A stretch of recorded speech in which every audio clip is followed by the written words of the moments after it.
اعوذ باللہ من الشیطان الرجیم بسم اللہ الرحمن الرحیم یا ایہا الذین آمنوا لیستأذنکم الذین ملکت ایمانکم والذین لم یبلغوا الحلم منکم ثلاث مرات من قبل صلاة الفجر وحین تضعون ثيابکم من الظہیرة ومن بعد صلاة العشاء ثلاث عورات لكم ليس عليكم ولا عليهم جناح بعدهن طوافون عليكم بعضكم على بعض كذلك يبين الله لكم الآيات والله عليم حكيم وإذا بلغ الأطفال منكم الحلم فليستأذنوا كما استأذن الذين من قبلهم كذلك يبين الله لكم آياته والله عليم حكيم۔ آج کے سبق میں جو بات بیان کی گئی ہے اس سے پہلے کل کے سبق والی بات جو دو ادھوری ہے وہ آپ کے سامنے پیش کر دوں۔ کل کے سبق میں دو باتیں آئی تھی۔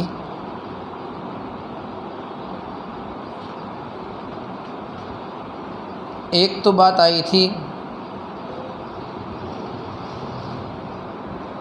انما کان قول المؤمنین اذا دعوا الی اللہ ورسولہ لیحکم بینہم ان یقولوا سمعنا واطعنا واولئک هم المفلحون۔ اس کا ترجمہ ہوتا ہے مسلمانوں کا قول، مسلمانوں کے منہ کی بات جب اس کو اللہ اور اس کے رسول کی طرف بلایا جاوے تاکہ اس کے درمیان فیصلہ کر دے تو مسلمان تو یہ کہتے ہیں کہ ہم نے سن لیا اور مان لیا، اور جو لوگ یہ کہتے ہیں کہ ہم نے سن لیا اور مان لیا یہی لوگ کامیاب ہونے والے ہیں۔ یہ کل کے سبق میں آیت آئی تھی۔ اس کے اوپر دو باتیں بیان کرنی رہ گئی تھی۔ ایک تو اس آیت پر حضرات صحابہ کا عمل کیسا تھا، اور دوسرا آج ہمارے اپنے زمانے میں ہم لوگ اس آیت پر کس درجے تک عمل کرتے ہیں۔ اللہ نے فرمایا ایمان والے یعنی سچے ایمان والے تو یہ ہے کہ جب اس کو اللہ کی طرف اور اس کے رسول کی طرف یعنی اللہ کے حکم کی طرف، رسول کے طریقے کی طرف، رسول اللہ صلی اللہ علیہ وسلم کی تعلیم کی طرف جب بلایا جاتا ہے تو وہ دوڑے چلے آتے ہیں، مان لیتے ہیں۔ اس آیت کی تفسیر میں حضرات مفسرین نے ایک واقعہ بیان کیا ہے۔ فرماتے ہیں ایک صحابی تھے جس کا نام حضرت حنظلہ رضی اللہ تعالیٰ عنہ تھا۔ حضرت حنظلہ کی نئی نئی شادی ہوئی تھی، پہلے ہی رات گزاری تھی، ابھی صبح مکمل ہوئی نہیں تھی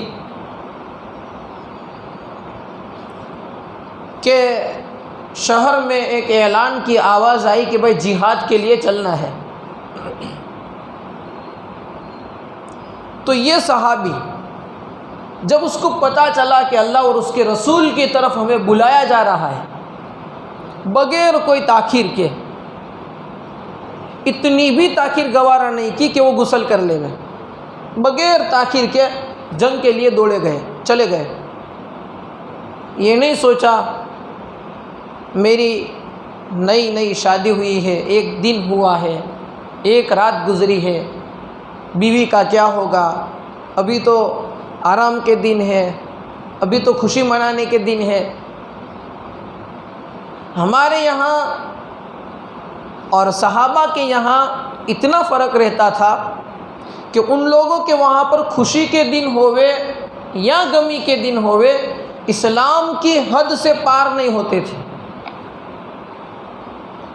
اور ہمارے یہاں یہ ہوتا ہے کہ عید کا دن ہو یا شادی بیاہ کا موقع ہو، ہمارے بچیاں اور ہماری عورتیں گھر کی جو بے پردگی کرتی ہے اور جو کپڑے پہنتی ہے اور جو زینت اختیار کرتی ہے شریعت کے خلاف، شریعت کی حد میں تو جائز ہے، شریعت کے خلاف۔ جیسے آج سے کچھ مدت پہلے ہمارے اپنے علاقے میں کچھ سالوں پہلے اگر کوئی غیر مسلم عورت ایسے پائجامہ پہن کر نکلتی تھی جس کا پائچہ ایک دم تنگ ہو، جس کو کپڑوں کی زبان میں لینگیز کہا جاتا ہے، یا لینگیز کی سسٹم پر کپڑا ہو جو تنگ ہو، جس میں سے پیر برابر صاف نظر آ جائے، ایسا پہن کر کوئی غیر مسلم عورت نکلتی تھی تو بھی لوگوں کو شرم آتا تھا، لوگ اپنی نظروں کو نیچا کر دیتے تھے۔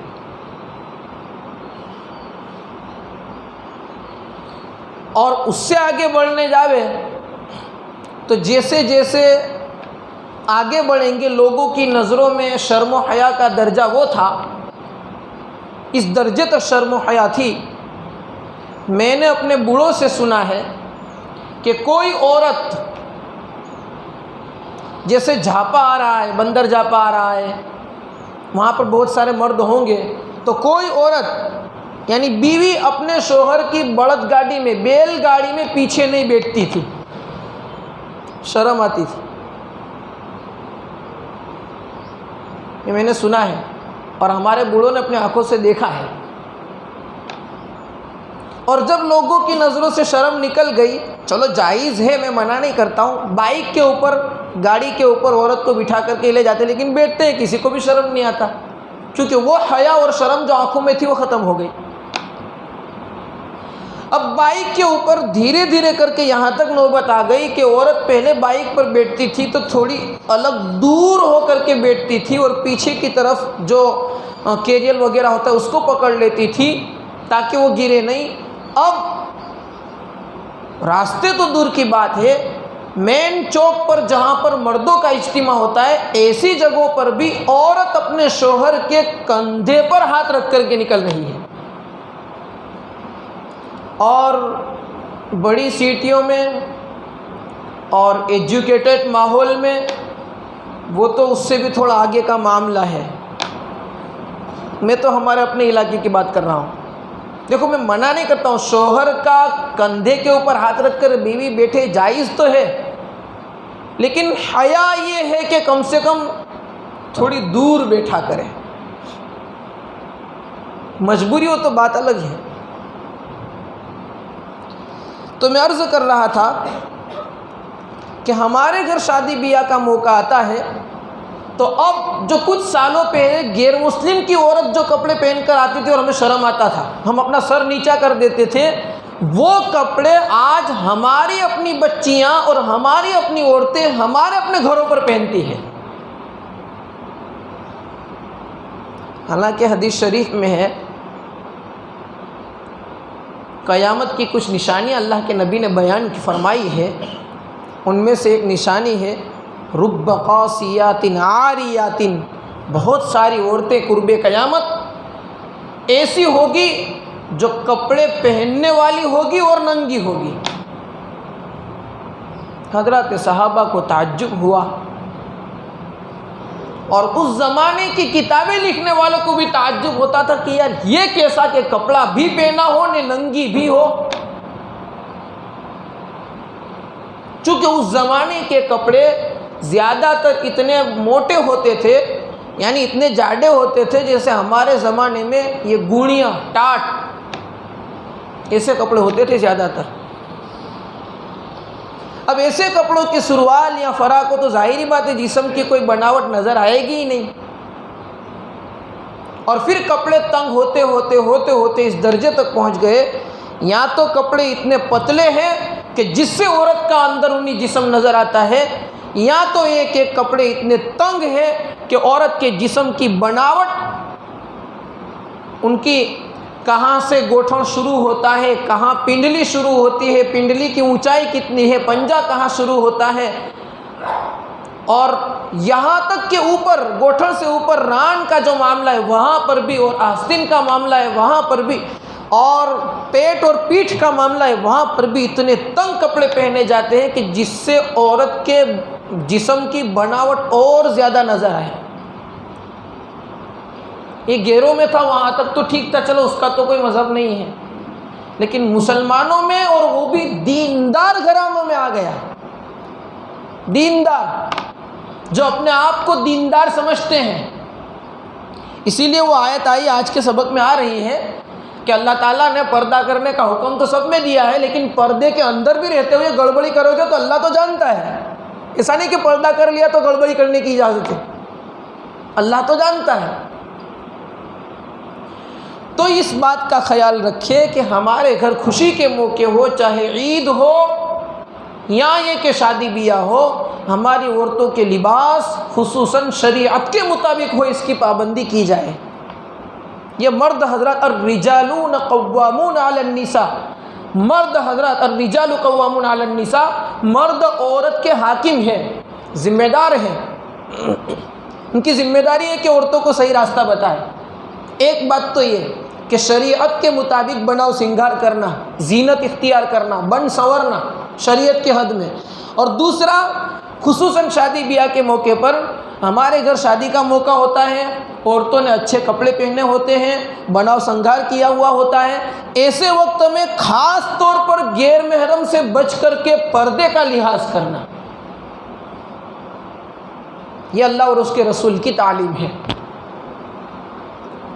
اب ایسے وقت میں ہمارے گھر کی، اپنے گھر کی عورتیں یا ہمارے اپنے رشتہ دار کے گھر پر جب شادی ہو تو ہمارے گھر کی عورتوں کا کیا حال ہوتا ہے اور کیسی بے پردگیاں ہوتی ہیں۔ ایک تو زینت اختیار کی گئی ہے، اوپر سے بے پردگیاں ہو رہی ہے۔ یہ سب حرام کے راستے کھولنے والی بات ہے اور یہ سب گناہ کے کام ہے۔ مسلمان اللہ کے رسول کی تعلیم پر عمل کرنے والا سچا مومن، اس کے کام ایسے نہیں ہوتے۔ اگر ہم سے ایسے کام ہو رہے ہیں تو ابھی بھی ہم نیک بننے میں بہت پیچھے ہیں۔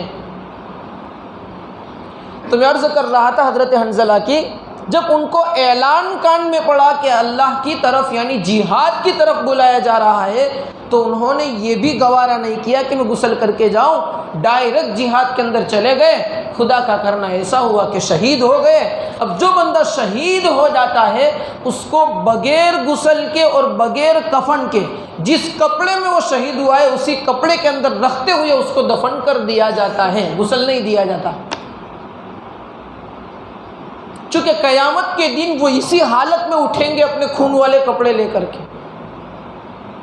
تو حنظلہ کو بھی غسل دینے کی صحابہ نے ضرورت محسوس نہیں کی کہ تو شہید ہوئے ہیں، لیکن دیکھا گیا، کچھ صحابی نے دیکھا کہ حضرت حنظلہ کو ایک جگہ کے اوپر لٹایا ہوا ہے اور ان کے جسم پر سے پانی کے قطرے ٹپک رہے ہیں۔ اللہ کے نبی نے حنظلہ کی حقیقت بیان کی۔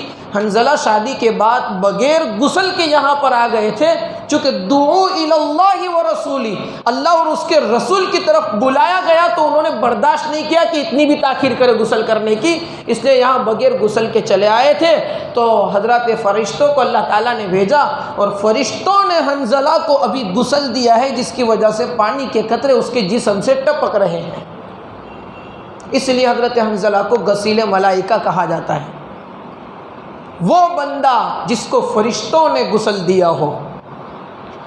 یہ تو صحابہ کا عمل تھا، اللہ اور اس کے رسول کی طرف بلایا جاتا ہے تو ایسے دوڑے چلے آتے تھے۔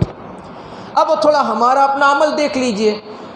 میں ایک بہت اچھی مثال دوں جس سے سب کو سمجھ میں آ جائے گا۔ ہمارے اپنے زمانے میں ہم جس ملک میں، ملک ہندوستان میں رہتے ہیں، یہاں ملک قانون سے چلتا ہے، اور یہاں کا جو قانون ہے وہ کسی ایک مذہب کا قانون نہیں ہے۔ یہاں کا جو قانون بنا ہے اس میں جو قوم بہت کم ہے اس کے بھی حقوق کا لحاظ رکھا گیا ہے، اور جو بہت زیادہ ہے تعداد میں اس کے بھی حقوق کا لحاظ رکھا ہے۔ ایسا نہیں کہ جس کے زیادہ ووٹ پڑتے ان کو زیادہ حق دے دیے، نہیں جس کے کم ووٹ پڑتے اس کو کم حق دیے، ایسا نہیں ہے ہمارے ملک کے دستور میں اور قانون میں۔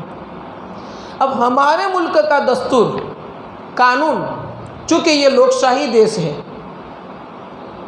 تو اس کے قانون میں ایک قانون یہ بنایا گیا ہے کہ کورٹ کے اندر کوئی معاملہ گھریلو زندگی کا ہو یا مذہبی لائن کا ہو تو ہر شخص کو اپنے مذہب کے مطابق فیصلہ کرنے کا حق دیا گیا ہے۔ وہ جیسا چاہے اپنے مذہب کے مطابق فیصلہ کرا سکتا ہے۔ جیسے میں اداہرن دوں، مثال دوں، جیسے خدا نخواستہ اگر کسی مرد کی بیٹی کو طلاق ہو گئی اور طلاق ہونے کے بعد مرد کورٹ میں گیا اپنی بیٹی کو لے کر کیس کیا، تو کورٹ میں جانے کے ساتھ پہلی ہی مرتبہ جج کی طرف سے آپ کو پوچھا جائے گا، چاہے زبانی پوچھے یا لکھت پوچھے، وکیل صاحب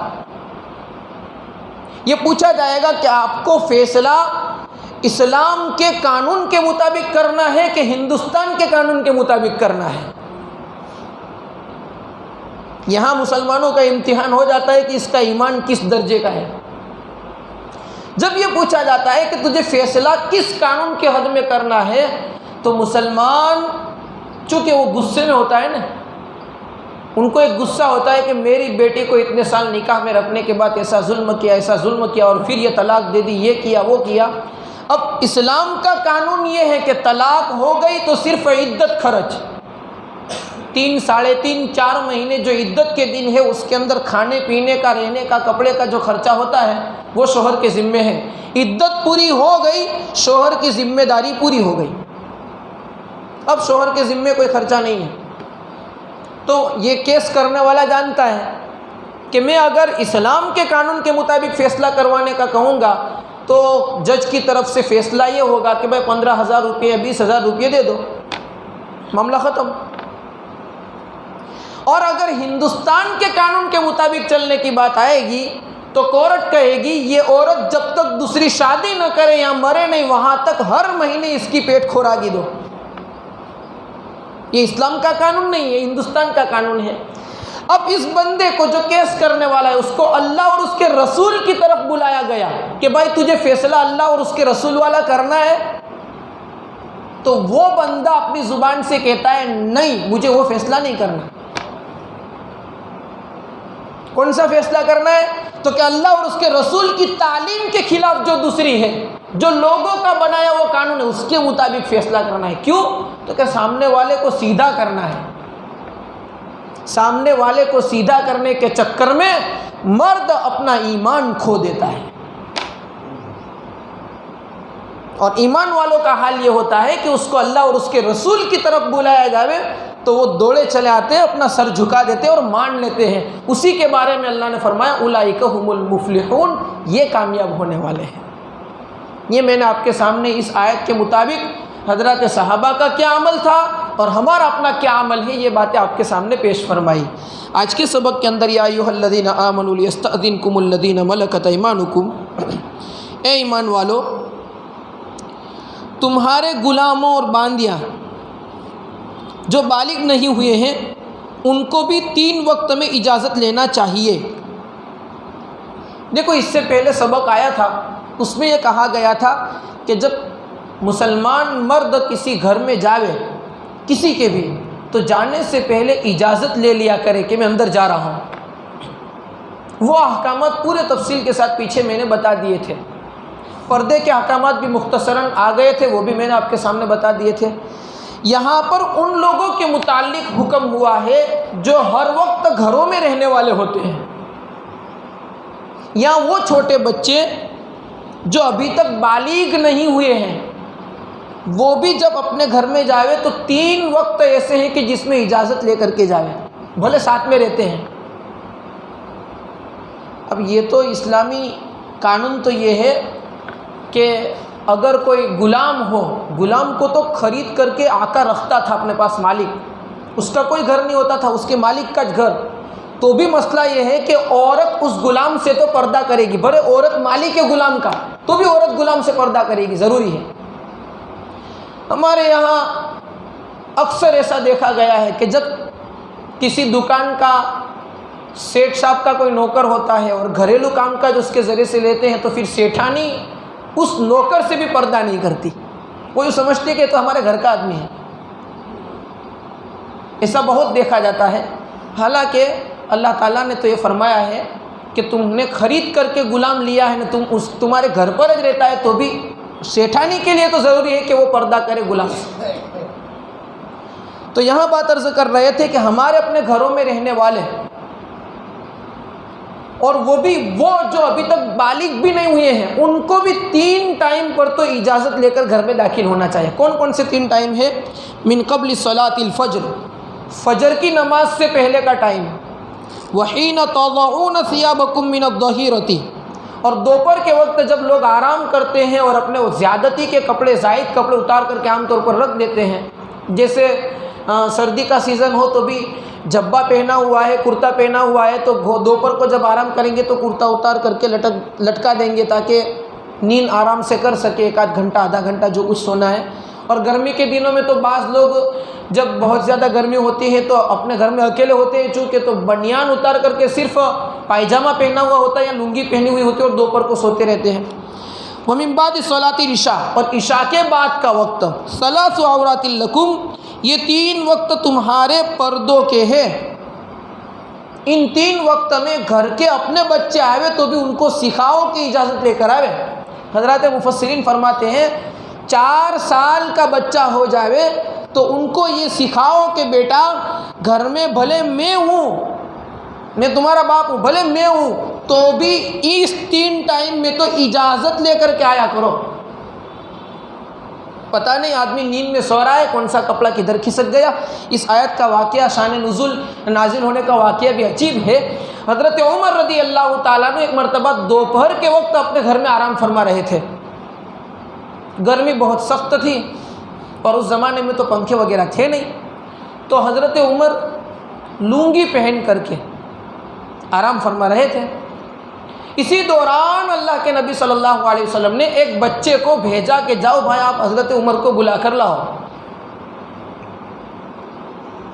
اب تھا چھوٹا بچہ جانے والا، حضرت عمر اپنے گھر میں سو رہے تھے، وہ بچہ ڈائریکٹ سیدھا حضرت عمر کے پاس بغیر اجازت کے چلا گیا اور وہاں پر جا کر حضرت عمر کو جگایا کہ آپ کو اللہ کے نبی بلا رہے ہیں۔ اس وقت حضرت عمر کے چونکہ نیند کی حالت میں تھے تو تہبند اپنے سطر پر سے تھوڑا کھسک گیا تھا، ناف تک سطر ہے، تھوڑا بھی اتر جائے تو سطر کھل جا رہا ہے کہ یہ کہلائے گا، تو تھوڑا کھسک گیا تھا۔ حضرت عمر کے دل میں بات آئی کہ یار کیا ہی اچھا ہوتا کہ اس کے بارے میں بھی کوئی حکم اترتا کہ ایسے ٹائم پر لوگ اجازت لے کے آیا کریں۔ اب حضرت عمر، اللہ کے نبی کا حکم تھا، فوراً اٹھ کر کے اللہ کے نبی کی مجلس میں گئے، آپ کی بارگاہ میں حاضر ہوئے، سلام کیا، اللہ کے نبی کے پاس جا کر کے بیٹھے تو اللہ کے نبی صلی اللہ علیہ وسلم نے یہ آیت سنائی جس میں حضرت عمر کے دل میں بات آئی تھی، وہی آیت سنائی جس میں کہا گیا کہ 3 ٹائم پر نابالغ بچے ہو تو بھی، چھوٹے بچے ہو تو بھی اجازت کے بغیر گھروں میں نہ جائے۔ اب پتہ نہیں حضرت عمر کے دل میں بات آئی، اس کے بعد آیت اتری یا یہ کہ پہلے آیت اتری تھی اور اللہ کے نبی حضرت عمر کو بتانا چاہتے تھے؟ حضرات مفسرین نے اس کی کوئی وضاحت نہیں کی ہے، اللہ ہی خوب جانتا ہے کہ کب اتری ہو۔ البتہ 22 یا 25 جگہ اور بعض مفسرین نے 27 جگہ تک بتائی ہے، ایسی قرآن کی آیتیں ہیں جو پہلے حضرت عمر کے دل میں بات آئی کہ یار یہ آیت اس کے بارے میں کوئی حکم ہونا چاہیے، یہ بات آئی، اس کے بعد قرآن کی آیت اتری۔ یہ حضرت عمر کی خصوصیت تھی۔ لیس علیکم ولا علیہم جناح بعدہن، ان 3 ٹائم کے علاوہ پھر کوئی حرج نہیں ہے کسی کے اوپر، کوئی الزام نہیں ہے، کیونکہ لوگ ایک دوسرے کے پاس بکثرت آتے جاتے رہتے ہیں۔ یہ جو گھروں میں رہنے والے لوگ ہیں اس کے بارے میں کہتے ہیں کہ ایک دوسرے آتے جاتے رہتے ہیں، اس لیے ہر مرتبہ اجازت کی ضرورت نہیں ہے، البتہ 3 ٹائم ایسے ہیں کہ اس وقت اجازت لے لیں۔ کذالک یبین اللہ لکم الآیات، ایسے ہی اللہ تعالیٰ تمہارے لیے آیتوں کو بیان کرتے ہیں۔ واللہ علیم حکیم، اور اللہ تعالیٰ تو جاننے والا اور حکمت والا ہے۔ وَإِذَا بَلَغَ الْأَطْفَالُ، اور جب چھوٹے بچے بھی بالغ ہو جائے اور بلاغت کی حد تک پہنچ جائے تو اس کو چاہیے کہ وہ اجازت لے، جیسے کہ وہ لوگ اجازت لیتے تھے جو اس سے پہلے حکم ہوا، یعنی بڑے لوگ جیسے اجازت لیتے ہیں ایسے بالغ بچوں کو تو اجازت لینا ضروری ہے۔ کذالک یبین اللہ لکم آیاتہ، ایسے ہی اللہ تعالیٰ تمہارے لیے اپنی نشانیوں کو بیان کرتا ہے۔ واللہ علیم حکیم، صاف صاف بیان کرتا ہے اور اللہ تعالیٰ جاننے والا اور حکمت والا ہے۔ یہی جاننے والا حکمت والا کے بارے میں حضرات مفسرین نے لکھا ہے، پردے کی ساری احکام، آیتیں، گناہ والے راستے پر جانے والی ساری آیتیں اللہ تعالیٰ نے بیان تو کر دی، لیکن اگر ان اندر رہ کر بھی، پردے کے اندر بھی رہ کر گڑبڑی کی جائے گی تو اللہ تو خوب جانتا ہے۔ اب چونکہ یہاں پر صرف دو باتیں بیان کی گئی، چھوٹے بچے اور بالغ بچے۔ چھوٹے بچے اس کے بارے میں تو میں نے آپ کے سامنے عمر بتا دی کہ 4 سال کے یا 4 سال سے اوپر کے ہو جائے تو ان کو سکھایا جائے کہ وہ گھر میں اجازت لے کر آئے، خصوصاً اس 3 ٹائم میں۔ اب بالغ بچے اب بالغ ہو گئے تو بالغ کب ہوتے ہیں؟ حضرت امام ابو حنیفہ رحمۃ اللہ علیہ کے 2 شاگرد، امام ابو یوسف اور امام محمد اور امام شافعی رحمۃ اللہ علیہ، ان تینوں حضرات کا یہ کہنا ہے کہ لڑکا جب 15 سال پورا کر کے 16ویں سال میں پہنچتا ہے تو بالغ ہو جاتا ہے، وہ اس کے اوپر بالغ کے حکم لگ جاتے ہیں، اور لڑکی جب 15ویں سال میں آتی ہے، 15 سال کے اندر چلی آتی ہے تو وہ بالغ کہلاتی ہے، بالغ کے حکم اس کے اوپر لگ جاتے ہیں۔ البتہ آج کے دور میں چونکہ چھوٹے بچے بھی بہت ہوشیار ہوتے ہیں، تو میں تو یہ کہتا ہوں کہ بچے کے اندر جب ہوشیاری آئے اسی وقت ہمیں یہ کوشش کرنی چاہیے کہ بچوں کو ایسی اسلامی تعلیم بچپن ہی سے دی جائے تاکہ بڑے ہو کر کے ہمارے لیے اپنے شرمندگی کا موقع نہ آئے۔ پیچھے ایک آیت آئی تھی، اس کی تفسیر میں نے آپ کے سامنے کہا تھا کہ حضرات شیعہ، چونکہ کل کے سبق میں خلیفہ بنانے کی بات آئی تھی کہ اللہ تعالیٰ نے خلیفہ بنانے کا وعدہ کیا ہے، تو اس کے متعلق بیان کر رہا ہوں کہ جیسے میں نے ایک بیت الخلاء کا ذکر کیا تھا کہ پیشاب کرنے کی جگہ پر، پیروں رکھنے کی جگہ پر ایک پر حضرت ابوبکر کا نام، دوسرے پر حضرت عمر کا نام لکھا ہوا تھا شیعوں کے وہاں، اور جہاں ناپاکی گرتی ہے وہاں پر حضرت عائشہ کا نام لکھا ہوا تھا۔ تو ان لوگوں کو ابوبکر اور عمر سے اور عائشہ سے دشمنی کیا ہے؟ شیعوں کو کیوں وہ اس طرح حضرت ابوبکر، عمر اور عائشہ کے اوپر تہمتیں لگاتے اور بے ادبی کرتے ہیں؟ سب سے پہلی بات تو یہ کہ ہمارا اپنا ایمان ہے کہ کسی بھی صحابی کے بارے میں ہم جمعہ کے خطبے میں وہ پڑھتے ہیں، اللہ اللہ فی اصحابی، میرے صحابہ کے بارے میں اللہ سے ڈرو، لا تتخذوہم غرضا من بعدی فمن احبہم فبحبی احبہم، جو میرے صحابی سے محبت کرے گا اس کو مجھ سے محبت ہونے کی وجہ سے محبت کرے گا، ومن ابغضہم فببغضی ابغضہم، اور جو میرے صحابی سے دشمنی رکھے گا وہ مجھ سے دشمنی کی وجہ سے دشمنی رکھے گا۔ اس وجہ سے ہمارا تو ایمان ہے، اور ہر جمعہ کے دن یہ سبق ہمارے سامنے دہرایا جاتا ہے کہ اللہ کے نبی کے سارے صحابہ سب کے سب حق پر تھے، سب کے سب جنتی ہے، سب کے سب ایسے ہیں کہ جس کے بارے میں اللہ نے اعلان کر دیا ہے کہ اللہ اس سے راضی ہو گیا ہے۔ کسی کے بارے میں ہمارے دل میں تھوڑی ذرہ برابر برائی ہم صحابی کے بارے میں نہیں سوچ سکتے۔ اگر کوئی کسی صحابی کو برا بھلا کہے گا تو اس کے ایمان کا خطرہ ہو جائے گا۔ اب رہی بات یہ کہ یہ حضرت ابوبکر اور حضرت عمر کو کیوں گالیاں دیتے تھے شیعہ لوگ، اور ابھی بھی دیتے ہیں؟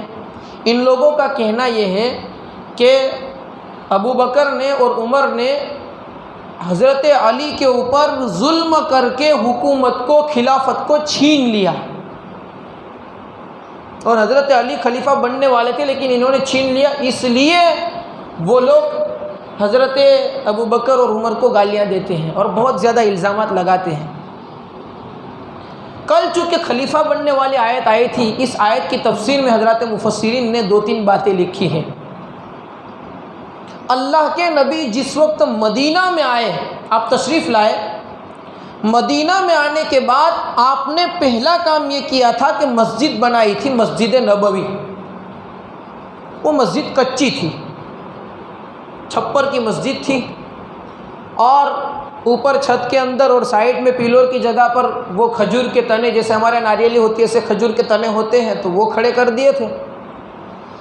اس کے بعد سن ہجری 7 میں دوسری مرتبہ آپ نے مسجد نبوی کو بنایا، چونکہ چھپر کی مسجد کتنی چلتی ہے اور صحابہ کا مجمع بڑھ گیا تھا، تو دوسری مرتبہ مسجد بنائی۔ دوسری مرتبہ جو مسجد بنائی وہ بھی کچی بنائی تھی، لیکن اس میں کچھ اینٹوں کو استعمال کیا گیا تھا۔ جب اینٹیں رکھنے کی باری آئی تو سب سے پہلی اینٹ، بنیاد، سب سے پہلی اینٹ اللہ کے نبی صلی اللہ علیہ وسلم نے اپنے مبارک ہاتھوں سے رکھی۔ دوسری اینٹ رکھنے کی باری آئی تو اللہ کے نبی نے فرمایا ابو بکر آپ اینٹ رکھو، تیسری اینٹ کی باری آئی تو اللہ کے نبی نے فرمایا عمر آپ اینٹ رکھو، اور چوتھی اینٹ کی باری آئی تو اللہ کے نبی نے فرمایا عثمان آپ اینٹ رکھو۔ یہ ایک باریک اشارہ تھا کہ میرے بعد خلیفہ پہلے ابو بکر، پھر عمر، پھر عثمان ہوں گے۔ اور پھر اللہ کے نبی نے فرمایا، کہا نہیں تھا زبان سے کہ خلیفہ ہوں گے، یہ فرمایا میرے بعد اولو الامر، یعنی جس کے پاس تمہیں فیصلے کرانے پڑے، جہاں تم پھنس جاؤ پوچھنا پڑے تو یہ لوگ ہیں، ان سے پوچھ لینا۔ ایک اللہ کے نبی نے خواب دیکھا، آپ نے فرمایا میں نے خواب دیکھا کہ ایک پلڑے میں قوم کو یعنی مسلمان جماعت کو رکھا گیا ہے اور ایک پلڑے میں مجھے بٹھایا گیا، پھر تھوڑی دیر کے بعد مجھے اتار کر کے حضرت ابو بکر کو بٹھایا گیا، پھر ابو بکر کو اتارنے کے بعد عمر کو بٹھایا گیا، پھر عمر کو اتارنے کے بعد حضرت عثمان کو بٹھایا گیا۔ اور جیسے حضرت عثمان کو اس پلڑے پر بٹھایا گیا تو وہ پلڑا تھوڑی دیر رہنے کے بعد ٹوٹ گیا۔ حضرت مفسرین فرماتے ہیں اشارہ تھا اس بات کی طرف کہ حضرت عثمان کو شہید کر دیا جائے گا۔ ایک تیسرا خواب اللہ کے نبی کا بیان کیا گیا ہے کہ اللہ کے نبی صلی اللہ علیہ وسلم فرماتے ہیں ایک مرتبہ اپنے خواب کے بارے میں، نبی کا خواب سچا ہوتا ہے۔ اللہ تعالیٰ نے حضرت ابراہیم کو جو حکم دیا تھا اسماعیل کو ذبح کرنے کا، وہ خواب میں دیا تھا۔ تو اللہ کے نبی فرماتے ہیں میں نے خواب میں دیکھا کہ کنویں میں سے میں نے پانی ایک ڈول کے ذریعے سے کھینچا، پھر میرے بعد حضرت ابو بکر نے ڈول کھینچا، پھر ابو بکر کے بعد حضرت عمر نے ڈول کھینچا، لیکن عمر کا ڈول اتنا بڑا تھا کہ عمر نے جب ڈول کھینچ کر پانی ڈالنا شروع کیا تو ہمارے یہاں چرواہے پینے آتے تھے، اور عمر کا ڈول خالی کیا تو سب چرواہوں کے گھر پر جہاں ان کے اویڑے تھے پانی کے، وہاں پانی پہنچ گیا۔ یہ اشارہ تھا اس بات کی طرف کہ حضرت عمر کی حکومت بہت پھیلے گی، اور حضرت عمر کے زمانے میں جیسے میں نے کل ملکوں کے نام لے کر بتایا تھا 22 لاکھ مربع میل حکومت حضرت عمر نے صرف اپنے زمانے میں فتح کی تھی، نہیں جو اللہ نے وعدہ کیا تھا لَيَسْتَخْلِفَنَّكُمْ فِي الْأَرْضِ، ہم تم کو زمین میں خلیفہ بنائیں گے، وہ اللہ تعالیٰ نے بنا دیا۔ اب رہی بات یہ کہ حضرت علی کو پہلے خلیفہ بننا تھا یا یہ صحابہ کو بننا تھا جیسے شیعہ لوگ کہتے ہیں، تو انہی شیعوں کی کتاب میں سے ایک کتاب نہج البلاغہ کر کے ایک کتاب ہے، اس کے حوالے سے میں ایک بات بیان کر کے اپنی بات پوری کر دوں۔ حضرت علی نے امیر معاویہ کو ایک خط لکھا تھا، وہ خط اس کتاب میں آج بھی موجود ہے نہج البلاغہ کے اندر، جو شیعوں کی کتاب ہے، رافضیوں کی کتاب ہے۔ اس کتاب کے اندر یہ خط میں یہ لکھا ہوا ہے، حضرت علی یہ لکھتے ہیں کہ حضرت امیر معاویہ کی طرف کہ اللہ کے نبی کا انتقال ہو گیا، اللہ کے نبی کے انتقال کے بعد سب سے پہلے حضرت ابو بکر صدیق کو خلیفہ بنایا گیا، اور میں نے بھی مانا، ہم سب نے مانا، آپ نے بھی مانا۔ حضرت علی یہ لکھ رہے ہیں میں نے بھی ابو بکر کو خلیفہ مانا، آپ نے بھی مانا، اور سب نے مانا۔ ابو بکر کو خلیفہ مانے ہی نے، ابو بکر کون تھے؟ عائشہ صدیقہ رضی اللہ تعالیٰ عنہ فرماتی ہے ایک مرتبہ اللہ کے نبی کے ساتھ بیٹھے ہوئے تھے، رات کا وقت تھا، تو ہمارے اماں نے سوال کیا یا نبی اللہ، آسمان پر کتنے ستارے نظر آتے ہیں، کیا کسی بندے کی اتنی زیادہ نیکیاں ہوگی جیسے آسمان کے ستارے ہیں، اتنی زیادہ نیکیاں ہوگی؟ تو اللہ کے نبی نے فرمایا ہاں عائشہ ہے، عمر کی نیکیاں ان ستاروں سے بھی زیادہ ہیں۔ تو عائشہ تھی، پہلی بات تو یہ سوچے کہ میاں بیوی دونوں اکیلے بیٹھے ہیں تو یاد کس کی آئی؟ نیکیوں کی، دنیاوی خرافات کی نہیں۔ اور دوسری بات، جب نیکیوں کے بارے میں پوچھا تو عائشہ نے کہا یا نبی اللہ، میرے ابا جان کی نیکیاں یعنی ابو بکر کی نیکیاں، یہ تو عمر کی بات آئی۔ تو اللہ کے نبی نے فرمایا عائشہ، ابو بکر کی دو نیکیاں ایسی ہے کہ اس کے مقابلے میں عمر کی ساری زندگیوں کی نیکیاں اتنی نہیں ہو سکتی جو ان کی خالی 2 نیکیاں ہیں۔ اسی لیے تو حضرت عمر کہتے تھے ابو بکر آپ مجھے صرف 2 نیکی دے دو، میں آپ کو اپنی پوری زندگی کی عبادت دے دیتا ہوں۔ یہ نیکی تھی غار ثور میں جب 3 دن اللہ کے نبی ہجرت کے موقع پر چھپے تھے، اور وہاں سے چھپ کر کے مدینہ جو گئے تھے اور جو حالات اٹھائے تھے راستوں کے اندر، اس نیکیوں کے بارے میں اللہ کے نبی بارہا ذکر فرمایا کرتے تھے تو ابو بکر تو وہ تھے۔ خود حضرت عمر یہ کہتے ہیں کہ اللہ کے نبی کے انتقال کے وقت جو محاذ کھڑا ہوا تھا، 6 طریقے کے فتنے کھڑے ہوئے تھے۔ 4 لوگوں نے تو نبوت کا دعویٰ کر دیا تھا، مسیلمہ بن کذاب نے، اسود عنسی نے، طلیحہ نے، اور ایک دوسری عورت تھی۔ 4 لوگوں نے تو یہ کہا تھا کہ اللہ کے نبی چلے گئے، اب ہم نبی ہیں۔ ایک کچھ نئے مسلمان ایسے کھڑے ہوئے تھے، وہ کہتے تھے اب زکوٰۃ نہیں ہے، زکوٰۃ ختم ہو گئی۔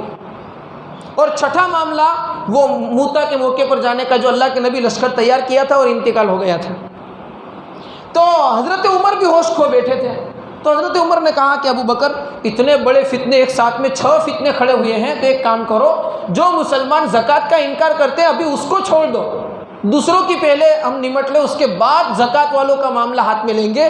تو حضرت ابو بکر نے کہا، عمر زمانہ جاہلیت میں تو بڑے بہادر تھے، کیا اسلام لانے کے بعد بزدل ہو گئے ہو؟ اَيُنْقَصُ الدِّينُ وَأَنَا حَيٌّ، دین میں کمی آ جاوے اور ابو بکر زندہ رہے، یہ نہیں ہو سکتا۔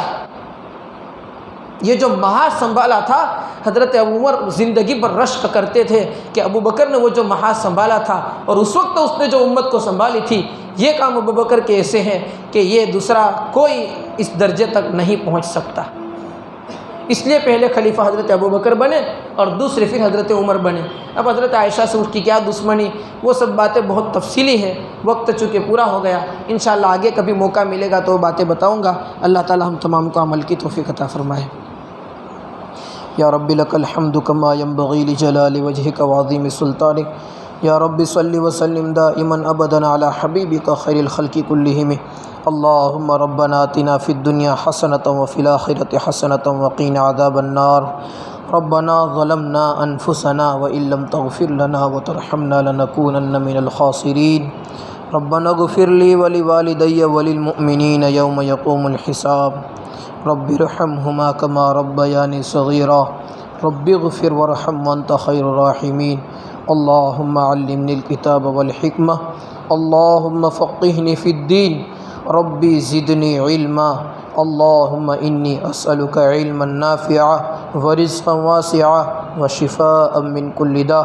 اللہم انفعنی بما علمتنی وعلمنی ما ینفعنی۔ اللہم ارنا الحق حقہ وارزقنا اتباعہ وارنا الباطل باطلہ وارزقنا اجتنابہ۔ یا حی یا قیوم برحمتک استغیث برحمتک نستغیث، اصلح لنا شأننا کلہ ولا تکلنا الی انفسنا طرفۃ عین۔ اللہم انا نسألک من خیر ما سألک منہ نبیک محمد صلی اللہ علیہ وسلم، ونعوذ بک من شر ما استعاذک منہ نبیک محمد صلی اللہ علیہ وسلم۔ انت المستعان وعلیک البلاغ، لا حول ولا قوة الا باللہ۔ ربنا تقبل منا انک انت السمیع العلیم وتب علینا مولانا انک انت التواب الرحیم۔ وصلی اللہ علی النبی الکریم، آمین برحمتک یا ارحم الراحمین۔